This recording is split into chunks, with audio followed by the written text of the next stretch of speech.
içeride? İçerisi henüz tam olarak güvenli hale gelmedi savcı hanım. Polatlar ne yapıyorlar o zaman orada? Çatışıyorlar. Sen niye buradasın o zaman? Ben sizin güvenliğiniz için buradayım.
Çekil.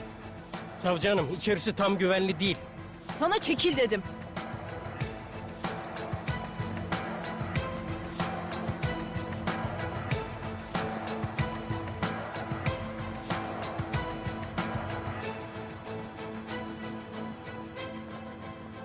Öldürdün değil mi hepsini? Öldürdün değil mi? Cevap ver bana.